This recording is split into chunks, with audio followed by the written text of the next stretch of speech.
The forbidden waters above called to Celine like a siren's song in reverse. Far beneath the crushing weight of the North Atlantic, where her people dwelt in crystalline cities carved from coral and kelp, she felt the familiar restlessness stirring in her chest. The Council of Depths had made their laws clear. No contact with the surface world, no interaction with the land dwellers who had once hunted their kind to near extinction.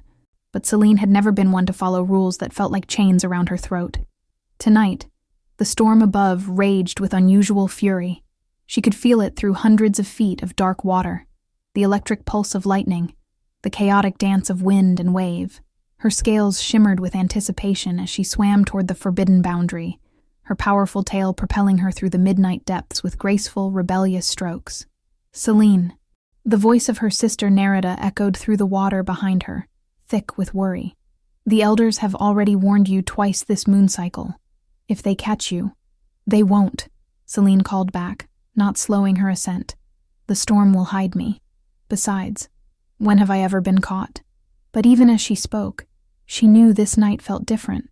The pull toward the surface was stronger, almost magnetic, as if something waited for her in the chaos above.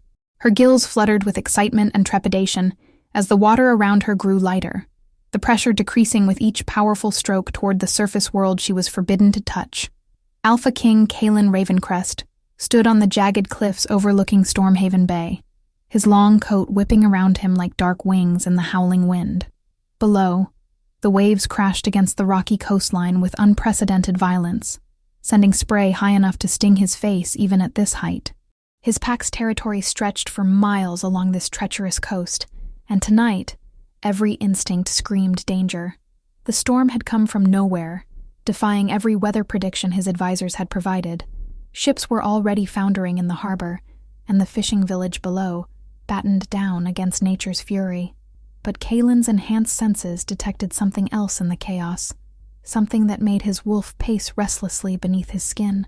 "My king," Beta Marcus approached through the wind, shouting to be heard. "The coastal patrol reports strange readings. The storm's electromagnetic signature is unlike anything they've seen." Kalen's jaw tightened. At 32, he had ruled the Northern Pack for over a decade, protecting these lands from threats both supernatural and mundane. His people looked to him as an unmovable force, a leader who never showed weakness or uncertainty. They didn't know about the emptiness that had carved itself deeper into his chest with each passing year, the knowledge that he would likely never find his fated mate, never experience the bond that gave meaning to a werewolf's existence. "Double the patrols," he commanded, his voice cutting through the storm's roar. "If this is supernatural in origin, I want to know about it before." The words died in his throat as movement in the churning waters below caught his attention. For just a moment, he could have sworn he saw something that defied explanation. A flash of silver and midnight blue, too graceful to be debris, too large to be a fish. Without hesitation, Kalen began his descent down the treacherous cliff face. His enhanced strength and agility made the dangerous climb manageable, but the storm fought him every step of the way. Salt water and rain lashed at him as he worked his way down to the narrow strip of beach where the waves crashed with bone-breaking force. Selena burst through the surface just as a massive wave crested, the storm's fury immediately overwhelming her senses. She had experienced surface storms before, but never one this violent. The rain fell like bullets, and the wind threatened to drag her back under before she could properly breach. She gasped, her gills sealing automatically as her lungs took over, processing the alien air.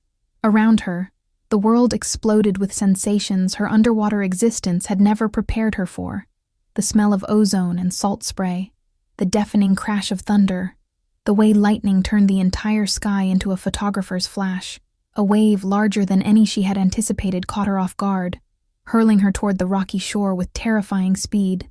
Panic flared in her chest as she realized she was moving too fast, too out of control.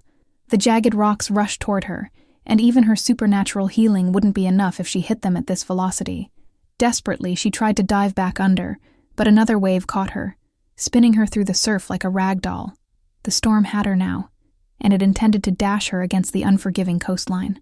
That's when she saw him. A figure moved along the beach below the cliffs, tall, powerful, fighting his way through the storm with impossible determination. Even through the chaos, Something about him called to her, drew her attention with magnetic force. Without thinking, she angled her trajectory toward him, using the wave's momentum to carry her closer to shore. Kaelin saw her coming, a figure in the water that his enhanced vision identified as definitely not human. Silver scales caught the lightning's glow, and long dark hair streamed behind her like kelp. Siren. The word formed in his mind with absolute certainty, even as logic rejected it. Sirens were myth, legend, stories told to frighten children away from dangerous waters. But myths didn't normally wash up on his shores during supernatural storms. The wave hurled her toward the rocks with lethal force. Without thinking, Kaelin launched himself into the surf.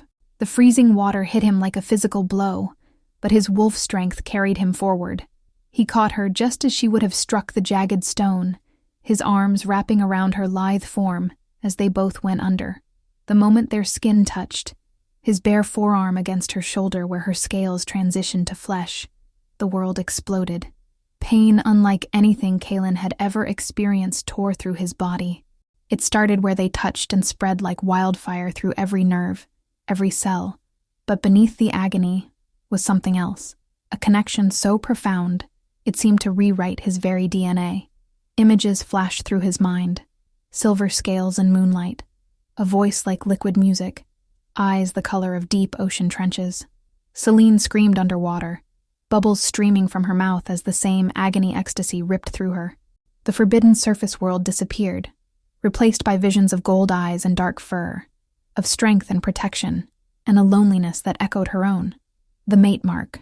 Impossible, forbidden, but undeniable. They broke the surface together, both gasping, both changed forever. Kaelin's eyes, normally a warm brown, now blazed with golden fire. On his forearm, where he had touched her, a mark burned itself into existence, an intricate design that seemed to shift between Celtic knotwork and flowing water patterns. Selene stared at him in horror, her own arm bearing a matching mark, her entire worldview crashing down around her like the waves on the shore. This couldn't be happening. Sirens and werewolves weren't meant to bond. It was against every law of nature her people had taught her. But the pull was already there, undeniable, and growing stronger by the second, a hunger that had nothing to do with food, and everything to do with claiming, possessing, completing. "No," she whispered, backing away in the churning water. "This can't be real." Kaelin's rational mind screamed the same protest, but his wolf had already made the decision. Mate, mine, protect, claim. The primal instincts rose up like a tidal wave, drowning his careful control in possessive need. He reached for her, and Selene did the only thing she could think of. She dove, but it was already too late. The bond sang between them like a taut wire, and Kaelin dove after her with supernatural determination. In the depths below, a new chapter was beginning, one that would challenge everything both their worlds believed about fate, freedom, and the terrifying power of a connection that neither could deny nor escape. The storm above began to calm, as if it had accomplished its purpose. But for Selene and Kaelin, the real tempest was just beginning.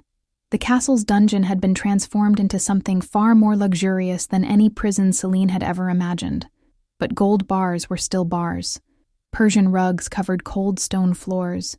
Tapestries depicting ocean scenes hung from ancient walls, and a massive four-poster bed dominated the space, all carefully chosen to ease her captivity.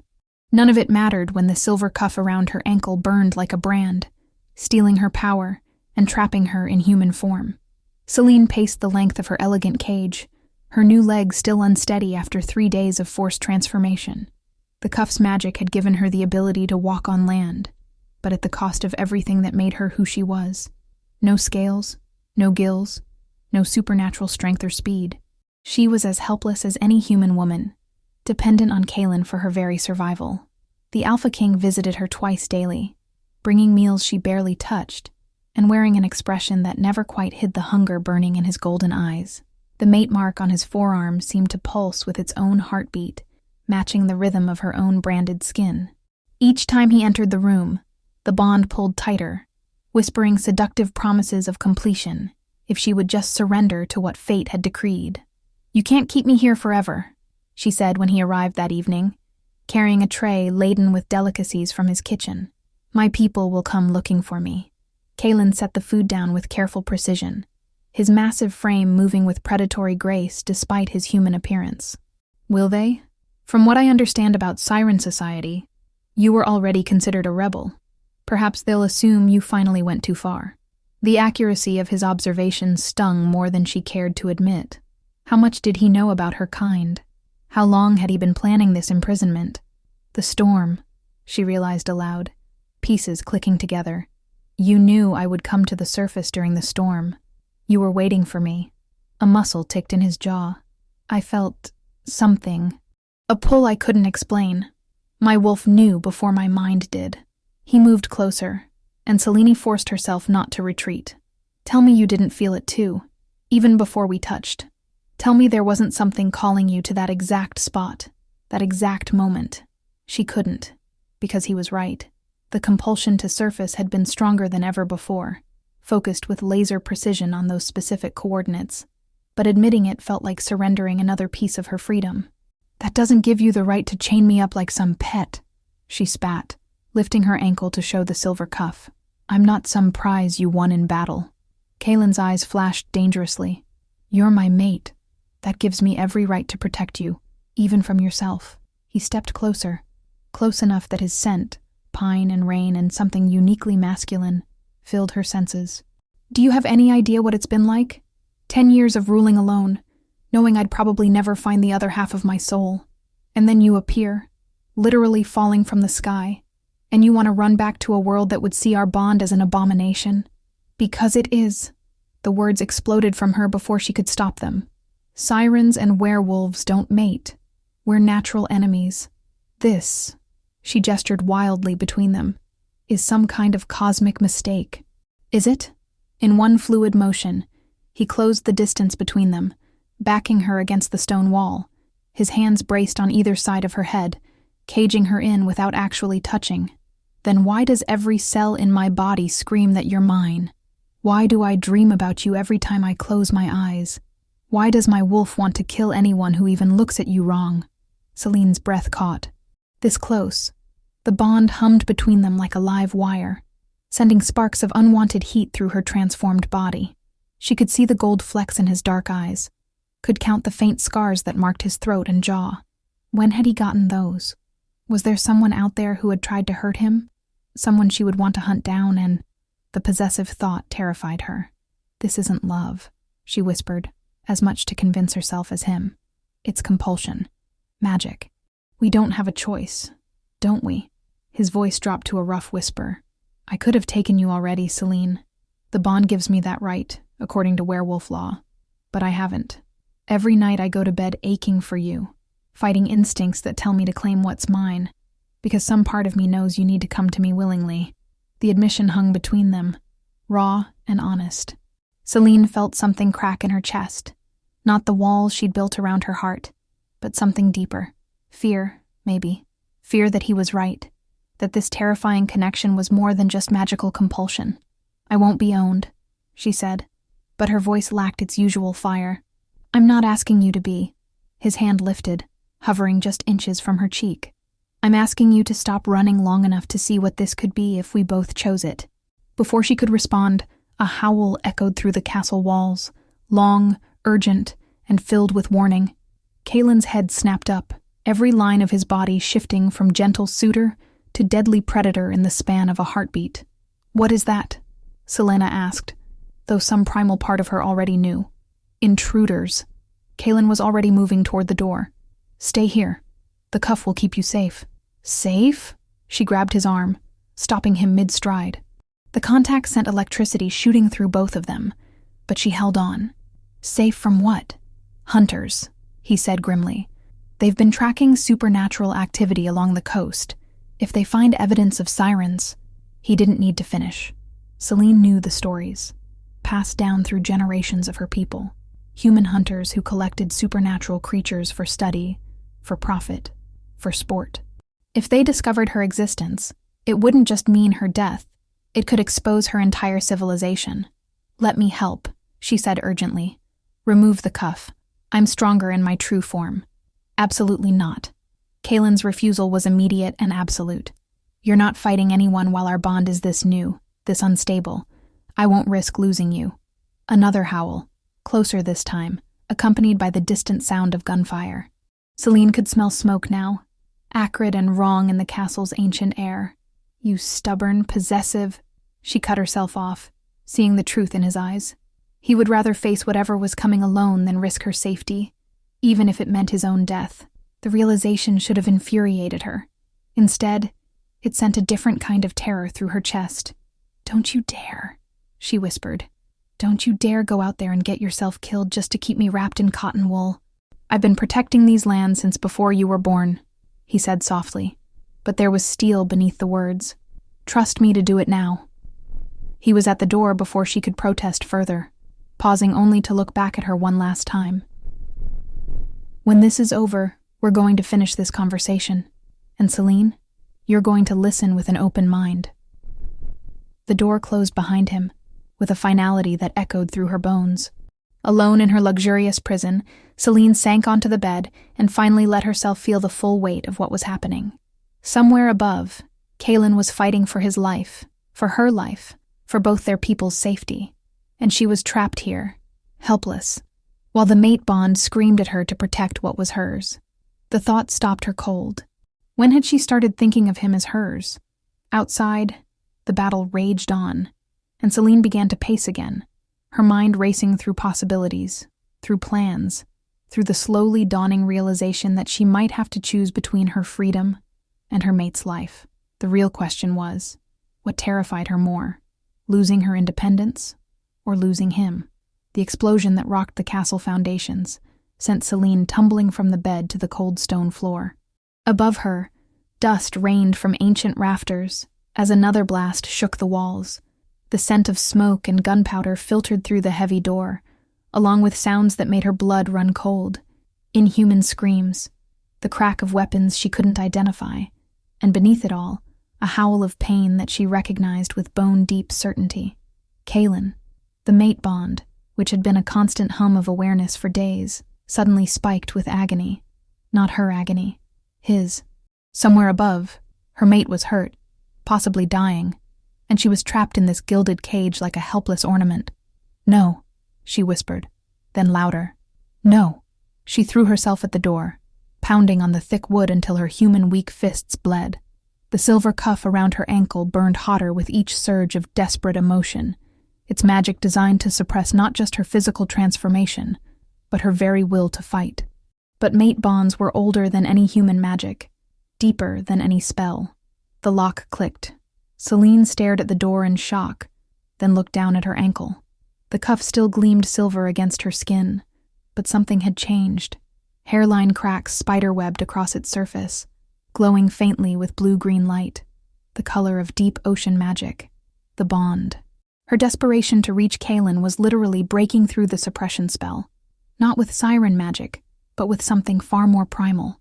Another explosion, closer this time, and the scent of burning wood joined the chaos. Celine pressed her hand to the cracks in the cuff, focusing every ounce of will she possessed on the fissures. "Break," she commanded in the ancient language of her people. "Break, damn you."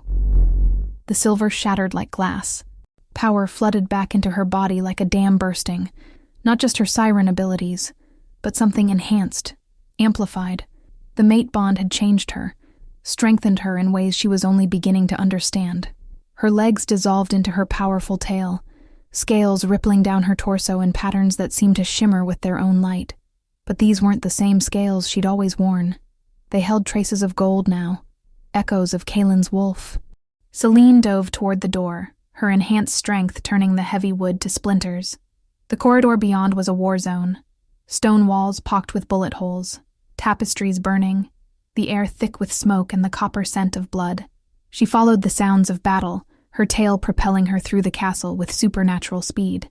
The great hall had been transformed into a battlefield. Werewolves in both human and shifted forms fought against intruders wearing military-grade armor and carrying weapons that hummed with electricity. Hunters, just as Kaelin had warned, but these weren't the crude monster seekers of old stories. These were professionals, equipped with technology specifically designed to capture and contain supernatural beings. And they were winning. Celine counted at least a dozen wolves down, some motionless, others writhing in nets that sparked with the same silver energy that had once bound her. In the center of the chaos, Kalen fought in his massive black wolf form, but even from across the room she could see the silver-tipped spears protruding from his flanks, the way his movements had grown sluggish and pained. One of the hunters raised a weapon she didn't recognize, something between a rifle and a harpoon gun, crackling with enough electricity to put down a werewolf permanently. It was aimed directly at Kalen's heart. Selene moved without thought, her new hybrid nature carrying her across the battlefield faster than any of the combatants could track. She struck the hunter from behind, her claws. When had she grown claws? Raking across his armor hard enough to send him flying into the stone wall. The weapon discharged harmlessly into the ceiling. The sudden appearance of a siren in the middle of a werewolf stronghold sent a ripple of shock through both sides of the conflict. Hunters who had come prepared for wolves found themselves facing a creature from entirely different myths, while the surviving wolves stared in confusion at the being who had just saved their alpha. Kalen's golden eyes met hers across the chaos, and Selene felt the mate bond flare with recognition, gratitude, and something deeper, acceptance, not of her surrender, but of her choice to stand and fight beside him. Impossible, breathed the lead hunter, a scarred woman whose armor bore more technological modifications than the others. Intelligence said werewolves only. There's no mention of siren activity in this region. Your intelligence was incomplete, Selene replied, her voice carrying the hypnotic undertones that could drive men mad. Several of the hunters swayed on their feet, but their armor seemed to provide some protection against her song. You should have done better research before attacking my mate's territory. The word slipped out before she could stop it. Mate. Not the alpha or your target. Mate. The admission hung in the air like a declaration of war. The lead hunter's eyes narrowed. A bonded pair. Command will want both of them alive. She raised her hand, and the remaining hunters shifted formation, weapons trained on both Selene and Kalen. Capture protocols. Full restraint. What followed was unlike any battle Selene had ever imagined. The hunters moved with military precision, their weapons designed to exploit werewolf weaknesses, silver nets, electromagnetic pulse grenades, gas that targeted enhanced senses. But they had no experience fighting a siren, especially one whose abilities had been amplified by a mate bond. Selene's song filled the great hall, not the seductive melody that lured sailors to their doom, but something older, a war chant that had once rallied her ancestors against kraken and leviathans. The sound waves shattered the hunters' visors, disrupted their communications, turned their own technology against them. Beside her, Kalen fought with renewed fury, the silver wound seeming less debilitating now that his mate stood with him. The bond flowed between them, sharing strength, sharing purpose. When hunters tried to flank Selene, Kalen was there with fang and claw. When electricity arced toward the alpha, Selene's water magic turned it aside. They moved like dancers, like they had been fighting together for centuries instead of minutes. Every motion complemented the other, every attack perfectly timed. The hunters' advantage crumbled against a partnership they had never expected to face. But even bonded mates had limits. Selene felt exhaustion beginning to cloud her movements as her song grew hoarse. Kalen's wounds were taking their toll, silver poisoning slowing his reflexes despite their shared strength. And more hunters were coming. She could hear vehicles approaching, reinforcements that would overwhelm even their enhanced abilities. The tunnels, Kalen panted, shifting back to human form as the last of the immediate attackers fell. Blood streamed from multiple wounds, but his eyes burned with fierce determination. There are passages beneath the castle. We can... No. Selene's voice was firm, final. Running won't solve this. They'll keep coming, keep hunting. And next time they'll be prepared for both of us. Then what do you suggest? But even as he asked, Kalen was moving toward her, drawn by the bond and the need to protect his injured mate. Selene looked around the destroyed great hall, at the fallen hunters and wounded wolves, at the ancient stones that had witnessed centuries of conflict. An idea began to form, dangerous, unprecedented, but possibly their only hope. We give them something they've never seen before, she said softly. Something that will make them think twice about hunting our kinds ever again. Before Kalen could ask what she meant, Selene was moving toward the massive fireplace that dominated one wall of the hall.